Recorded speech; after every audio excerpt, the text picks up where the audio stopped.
Tá bom. Então, sou João Lucas Salles Aragão. Eu vou apresentar um trabalho que eu desenvolvi em 2024, How Not to Respond to the Deductive Problem of Evil. Os slides estão em inglês, mas eu vou apresentar em português. Eu vou apresentar uma formalização do argumento a partir do mal e algumas respostas. E no meio do caminho eu vou apresentar 3 conclusões e resultados que eu obtive, tanto da formalização quanto de uma aplicação que eu faço ao debate Mac contra Plantinga. Okay? Então, o objetivo de um argumento a partir do mal é mostrar que existe uma inconsistência em um conjunto particular de crenças no teísta.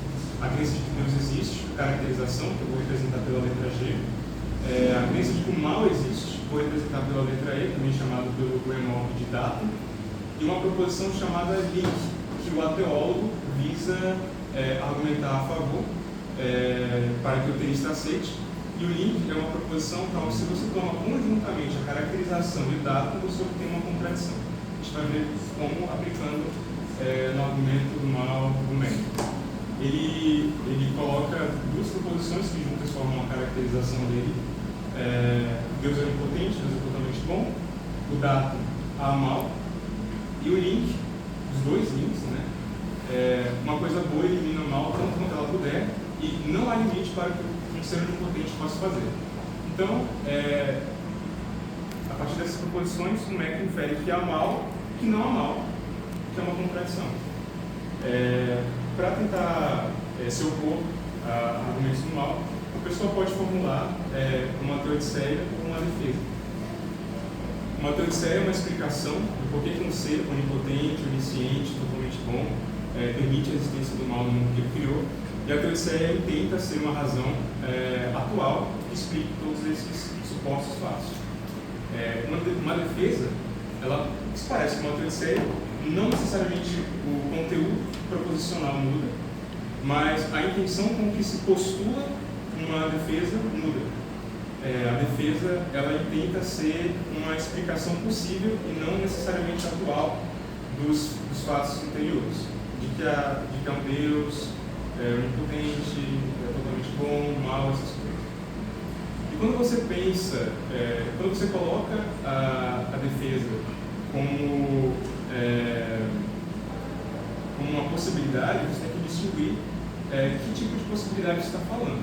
Se é lógica, metafísica, não lógica, epistêmica, etc. No meu trabalho são importantes 2 modalidades: a modalidade lógica e metafísica. Uma proposição é logicamente possível se ela não viola leis da lógica. Uma proposição é metafisicamente possível se ela representa como as coisas são, ou um modo como as coisas poderiam de fato ser. De fato ter sido, né? Então, a gente vai ver como que o Plantinga responde o MEC e a formalização da defesa dele. O Plantinga afirma que essas 3 proposições que estão aqui implicam um dado, que existe mal.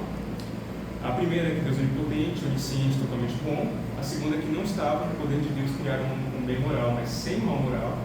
E a terceira é que Deus criou um mundo com bem moral. Então, se você toma as proposições 2 e 3 como a defesa D, esse acarretamento mostra que a verdadeira é essa proposição aqui, de que é logicamente necessário que, tomando G e D, você como os pontos tem o dado.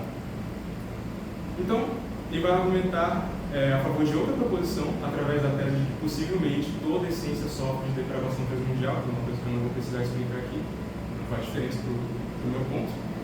Então, ele estabelece essa outra proposição aqui, de que é logicamente possível que Deus exista e que a defesa seja verdadeira. A defesa sendo a proposição 2 e a 3 tomadas conjuntamente.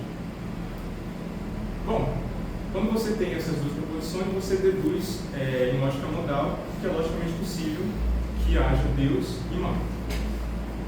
Voltando para o argumento do MEC, o MEC diz que o argumento dele estabelece que a existência de Deus e mal são incompatíveis, que é a negação da conclusão do Plantinga. Então, sob risco de contradição, você não pode aceitar ao mesmo tempo as premissas do plant que ele dá e o link do MEC. Então, se a defesa D parece ser mais razoável do que o link é descreditado e o argumento a partir do mal é considerado não cogente. Historicamente, foi isso que aconteceu, pelo menos para boa parte das pessoas. Mas tem um problema, um potencial problema com essa abordagem quântica, que é a seguinte: será que uma pessoa poderia acreditar que é logicamente possível que haja Deus e mal, mesmo se ela aceita o link? Sim, porque esse conjunto aqui não é contraditório. Esse conjunto aqui é formado pelo link, pela consequência do conteúdo semântico do link. Se uma pessoa oferece o link, isso aqui, um link é competente, isso aqui é verdadeiro, tomando conjuntamente G, E e L, isso aqui tem uma contradição.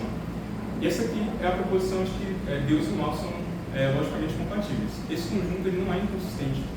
Então, mesmo que você possa inferir a partir do link que Deus e o mal não existem conjuntamente, você não pode inferir competentemente, somente a partir dessas premissas, que Deus e o mal são logicamente inconsistentes. Uma maneira relativamente fácil de ver isso é porque ele pode ser uma verdade contingente. Então você pode montar um possível em que L seja falso e G e E sejam proposições verdadeiras. Ok? Então esse é o primeiro resultado. Se, como Graham Opp diz, o argumento dedutivo a partir do mal é constituído por G, E e L, de forma que nós conseguimos derivar uma contradição, assim mostrando que o teísta possui um conjunto inconsistente de crenças, pode ser irrelevante tentar argumentar a favor da consistência lógica de Deus e o mal para mostrar que o link é falso. Por quê? Porque uma pessoa pode, sem risco de contradição, uma pessoa pode sustentar ao mesmo tempo o link e essa proposição aqui, da consistência lógica de Deus e o mal. Isso não é só um problema, não é um problema só para essa defesa do Plantinga, tem outros que sofrem disso também. Mas assim, tem ocasiões em que essa conclusão não é irrelevante. Por exemplo, quando se considera que L é uma verdade lógica, caso seja uma verdade, que é exatamente o que acontece no caso do MEC, como a gente viu anteriormente. Okay? Continuando esse raciocínio, prosseguindo, se a gente fixa algumas proposições que ambas as partes concordam, o teísta e o ateólogo, nós podemos concluir que é relevante nessas situações em que essas proposições são fixadas, concluir que Deus e o mal são metafisicamente consistentes. Metafisicamente, não logicamente. Ok? E os casos, eu listo 3 casos. O primeiro é, se ambas as partes concordam que fatos morais básicos são não contingentes, você obtém isso.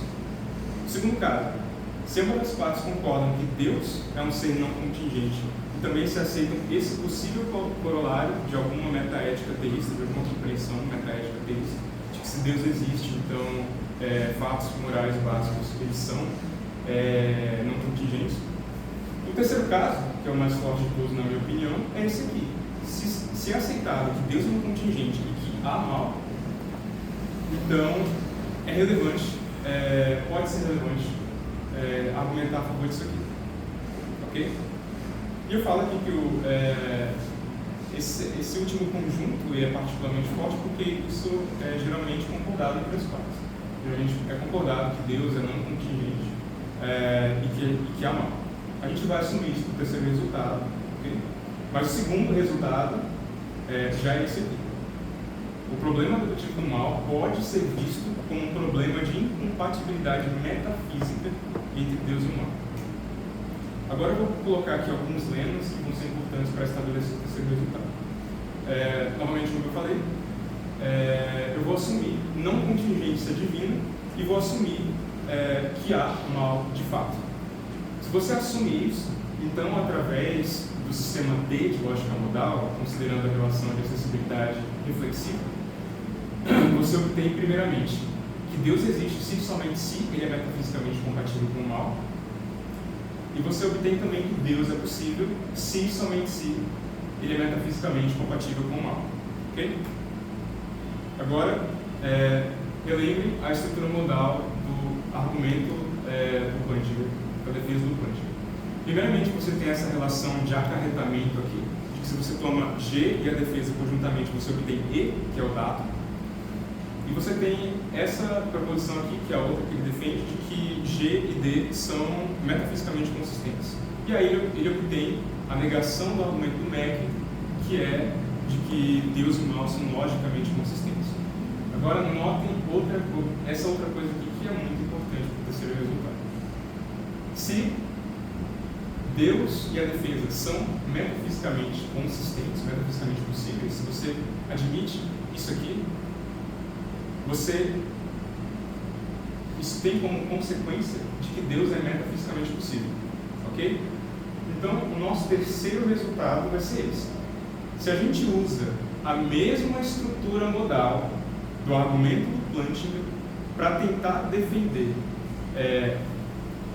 essa versão aqui da conclusão de que Deus e o mal são metafisicamente consistentes, lembre-se, o argumento original dele, ele tenta argumentar que Deus e o mal são logicamente consistentes. Aqui se a gente tenta usar essa mesma estrutura modal para argumentar que Deus e o mal são metafisicamente consistentes, ou se a gente usa uma estrutura que compartilha a premissa de que G e D são metafisicamente consistentes, ou ainda de forma mais geral, uma premissa que implique que Deus é metafisicamente possível, o argumento pode não ser bem sucedido porque ele vai pressupor que Deus é metafisicamente possível, que é uma proposição muito forte, que é comumente usada em argumentos ontológicos.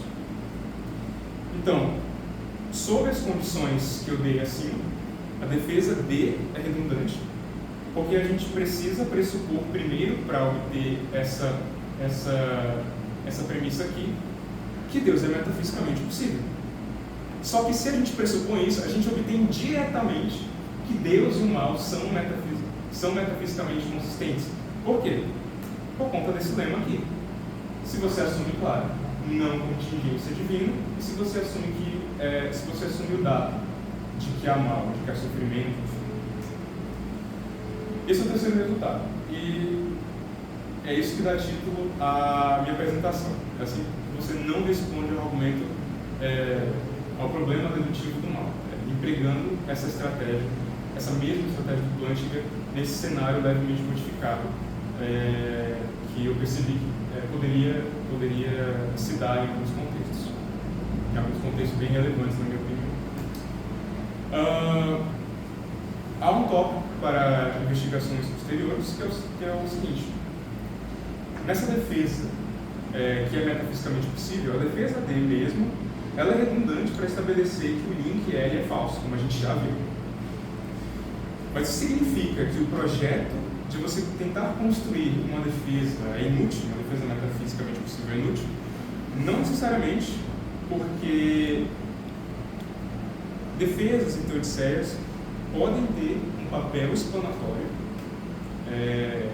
para o mal que existe no mundo, dado que Deus também existe, que argumentos ontológicos não possuem. Ok? Essas aqui são as referências que eu usei para o trabalho, e é isso. Obrigado pela atenção.